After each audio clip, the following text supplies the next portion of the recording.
வணக்கம். என்னோட பேரு தாமரை செல்வி. இன்னைக்கு நம்ம கேட்டுக்கிட்டு இருக்கிற கதை தூக்கு தூக்கி. வாங்க கதைக்குள்ள போகலாம். இளவரசரை சிறைப்படுத்தி சொர்ணபுரிக்கு அனுப்ப ஆணையிடுறார் மன்னர். ஆனா இளவரசி அதை ஸ்டாப் பண்ண சொல்லி அவரை மன்னிக்க சொல்றார்.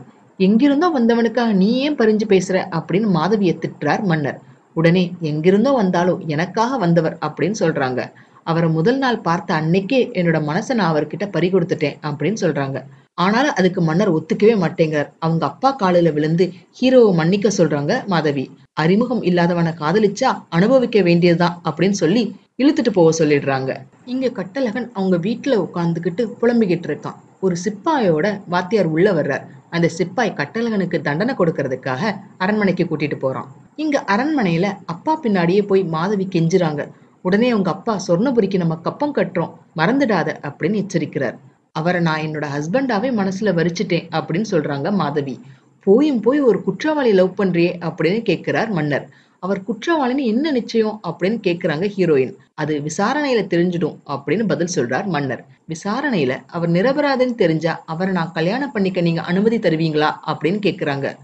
பொண்ணு ரொம்ப பிடிவாதமா இருக்கிறத பார்த்து அவன் குற்றவாளி இல்லைன்னு நிரூபணம் ஆனா உங்க கல்யாணத்துக்கு நான் சம்மதிக்கிறேன் அப்படின்னு சொல்றார் மன்னர். சரி, என்னையும் அப்ப விசாரணைக்கு கூட்டிட்டு போங்க அப்படின்னு சொல்றாங்க மாதவி. அதுக்கு அவரும் ஒத்துக்கிறார். ஸ்வர்ணபுரி அரச சபையில விசாரணை நடக்குது. ஹீரோவை நிறுத்தி வச்சு எல்லாரும் கேள்வி கேட்கிறாங்க. அவர் மேல சாட்டப்பட்ட குற்றத்தை எல்லாம் மறுக்கிறார் ஹீரோ. நான் நினைச்சு இருந்தா எத்தனையோ நாடை ஜெயித்து இருப்பேன், இன்னும் ஒரு நாடை என்னால ஜெயிக்க முடியாதா அப்படின்னு கேட்கிறார். உங்க அப்பா உன்னை நாடு கடத்திட்டார், அப்புறம் நாடு எங்க இருக்கு, சேனை எங்க இருக்கு, அப்புறம் எப்படி இன்னொரு நாட்டை நீ வெல்வ, அதனால இந்த வாதத்தை நாங்க ஒத்துக்க முடியாது அப்படின்னு நிராகரிச்சிடுறாங்க. சரி, உன்னோட தங்கச்சி நாட்டுல போய் ஏன் இருந்த அப்படின்னு கேக்குறாங்க.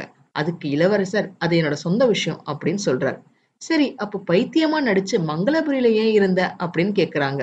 அதுவும் என்னோட சொந்த விஷயம் அப்படின்னு சொல்ல மறுத்துடுறார். பெரிய ரகசியமோ அப்படின்னு ராஜா கேக்குறார். அதை என்னால சொல்ல முடியாது, அது வெக்கக்கேடு உங்களுக்கும் எனக்கும் அப்படின்னு பதில் சொல்றார் இளவரசர். திரைமறைவுல பிரேமா, மாதவி, மல்லிகா உட்கார்ந்து விசாரணைய பாத்துக்கிட்டு இருக்காங்க. எல்லாரும் திரும்ப திரும்ப அவரை கேக்குறாங்க. நீங்க பொய் தானே சொல்றீங்க அப்படின்னு எல்லாரும் அவர் மேல பழி போட ஒரு கட்டத்துக்கு மேல பொறுக்காம பிரேமா பண்ணின தப்ப அவர் அந்த சபையில சொல்லிடுறார். உடனே மன்னர் பயங்கர கோவத்தோட வாளை உருவிக்கிட்டு எந்திரிக்கிறார். உடனே மாதவியோட அப்பா அவரை தடுத்து நிறுத்தி, உன்னோட ஒய்ஃப் கெட்டு போனவ அப்படின்னா அதையே நீ முதல்லயே சொல்லல அப்படின்னு கேட்கிறார். இந்த ஆபாசத்தை நான் யார்கிட்ட போய் சொல்றது அப்படின்னு கேட்கிறார் இளவரசர். சரி, சாட்சி இருக்கா அப்படின்னு கேட்கிறார் மாதவியோட அப்பா. ஒண்ணு என்னோட ஃப்ரெண்ட் மதிவாணன், அவன் இங்க இல்ல. ரெண்டாவது கடவுள், அது இங்க வரப்போறது இல்ல. மூணாவது என்னோட கண் அப்படின்னு சொல்றார். எவிடன்ஸ் இல்லாம நீ சொல்றதெல்லாம் நம்ப முடியாது அப்படின்னு சொல்றாங்க அங்க இருக்கிற எல்லாரும். அவங்க ரெண்டு பேருக்கும் வாக்குவாதம் பயங்கரமா போய்கிட்டு இருக்கு. அதே சமயத்துல திரைமறைவுல இருக்கிற பிரேமா அவங்க மோதிரத்துல இருக்கிற விஷத்தை சாப்பிடுறாங்க. இத பக்கத்துல நின்னுகிட்டு இருக்கிற பெருந்தேவியும் பாத்துடுறாங்க. அப்போ நல்லா பேசி இந்த சபைய மயக்கிற இவனை மலை உச்சியில இருந்து உருட்டி கொள்ளுங்க அப்படின்னு ஆணையிடுறார் ராஜா.